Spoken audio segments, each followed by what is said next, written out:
সুপ্রভাত প্রিয় দর্শক, শুরু করছি ক্যালকাটা ডায়ালগসের আজকের প্রতিবেদন। খবরের অন্তরালের খবর নিয়ে আমি মনোজ দাস। জাতিসংঘের সাধারণ পরিষদের সভায় বাংলাদেশের বর্তমান অন্তর্বর্তী সরকারের প্রধান উপদেষ্টা ডক্টর মোহাম্মদ ইউনূস যোগদান করবেন কি না এবং করলে কবে তিনি নিউ ইয়র্ক যাচ্ছেন, এই নিয়ে রীতিমতো ধোঁয়াশা তৈরি হয়েছে। বাতাসে ভাসছে নানান গুজব।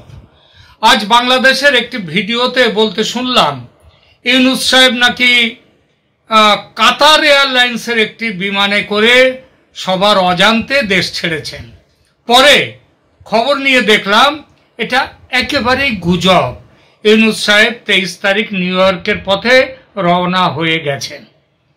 ওই একই ভিডিওতে দাবি করা হলো এখনো নাকি জাতিপুঞ্জের রেকর্ডে রাষ্ট্রপ্রধান হিসেবে শেখ হাসিনার নাম রেকর্ড করা আছে এবং সেজন্য মোহাম্মদ ইউনূসকে জাতিসংঘের সাধারণ সভায় প্রবেশ করার অধিকার দেয়া হবে না।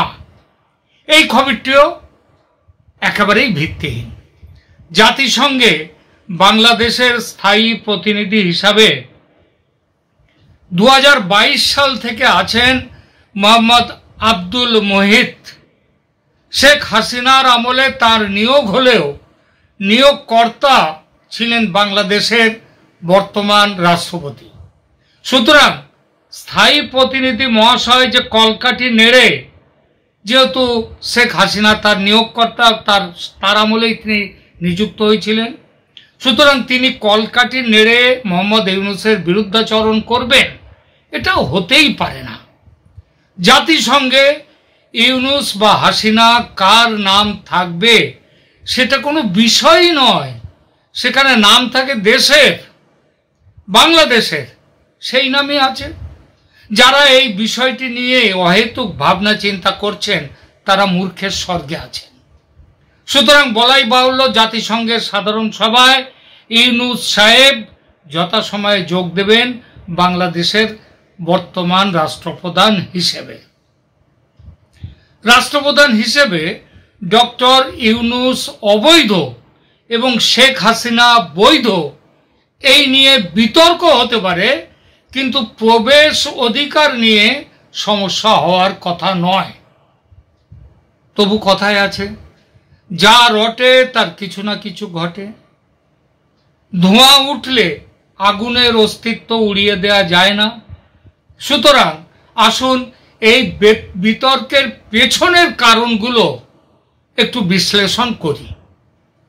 যদি মোহাম্মদ ইউনূস না হয়ে অন্য কোনো বাংলাদেশি দেশের রাষ্ট্রপ্রধান বা প্রধান উপদেষ্টা হতেন, বিশেষ করে কোনো সামরিক শাসন যদি হতেন, তাহলে বিশ্বের অন্যান্য দেশের নেতৃত্বের কাছে হয়তো সহজে তিনি গ্রহণযোগ্য হতেন না, এটা নিশ্চিত।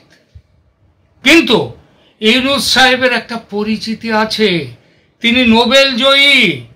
গ্রামীণ ব্যাংক প্রতিষ্ঠার মাধ্যমে ক্ষুদ্র ঋণের ধারণা বিশ্বব্যাপী ছড়িয়ে দিয়েছেন।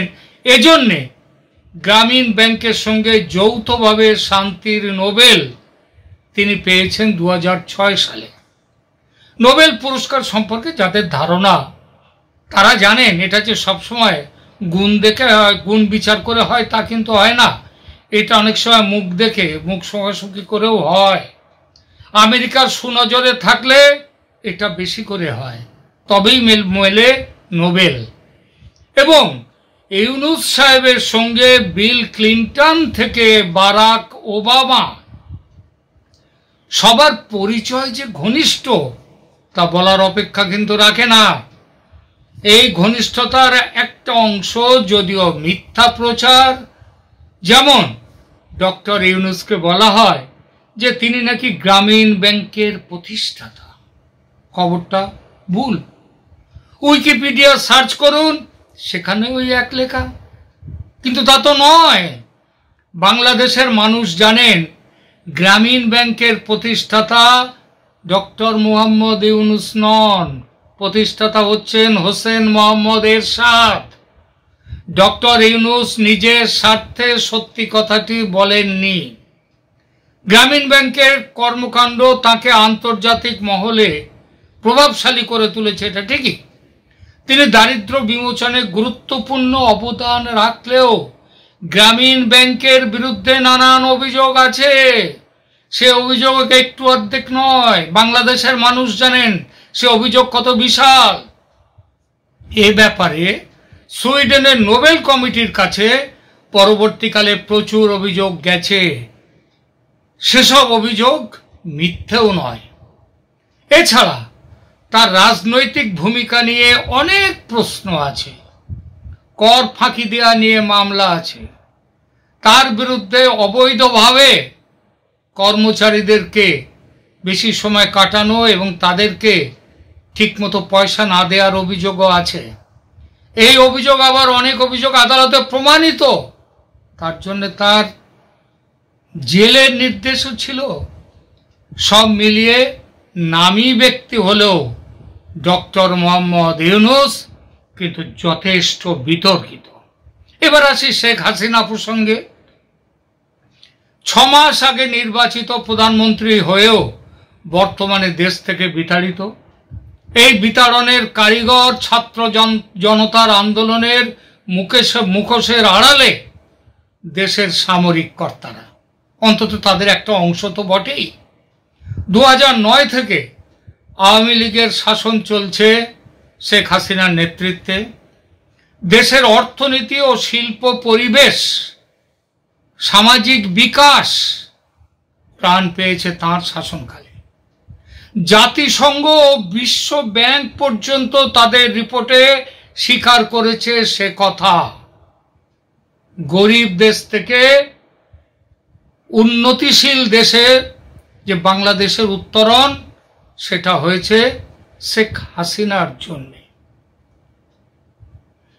এবং সবচেয়ে বড় কথা, গণতান্ত্রিক ব্যবস্থায় বিপুল ভোটে জিতে তৈরি হয়েছে তার সরকার।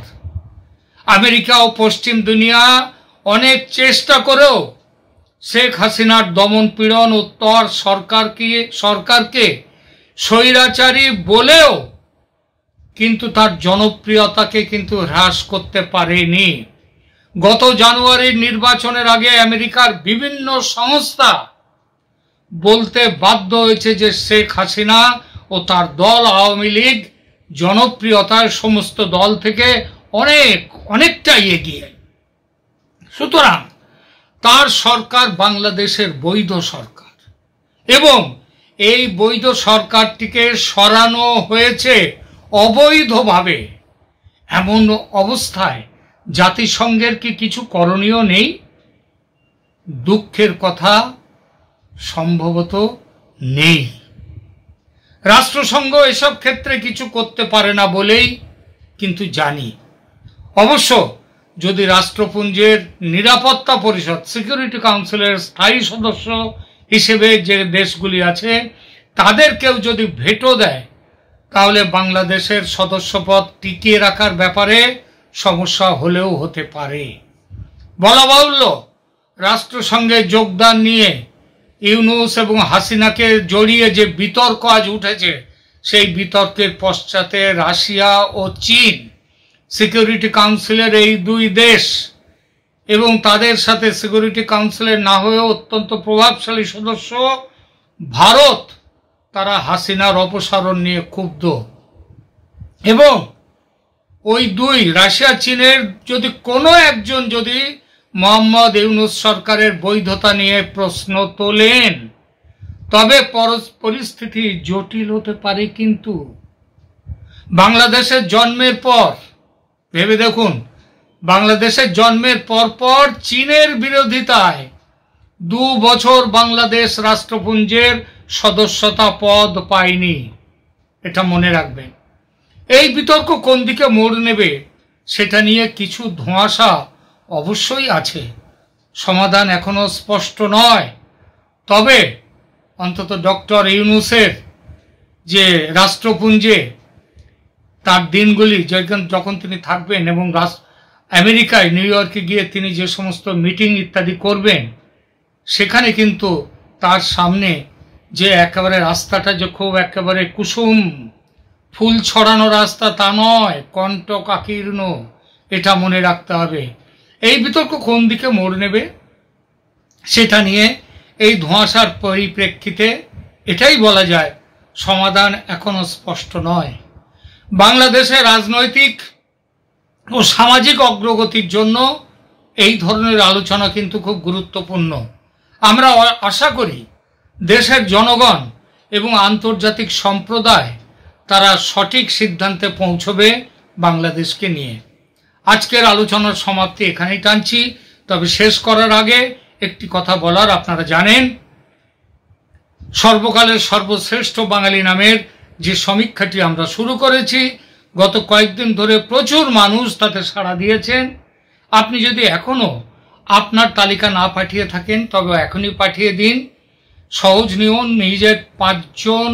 নিজের পছন্দের ক্রম অনুসারে 5টি নাম, শ্রেষ্ঠ বাঙালির নাম 5 জনের আপনি লিখুন আমাদের কমেন্ট সেকশনে এবং পাঠিয়ে দিন।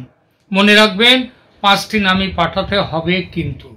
এছাড়া আমাদের ইমেল আইডি হলো calcutta-dialogues@gmail.com।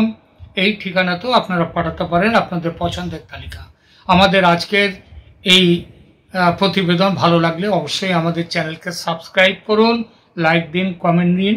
আমরা কিন্তু আপডেট নিয়ে, সঠিক আপডেট, গুজব নিয়ে নয় আমরা আপনাদের সামনে হাজির থাকব।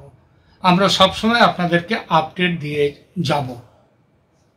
ধন্যবাদ, ভালো থাকবেন, হ্যাভ এ গুড ডে।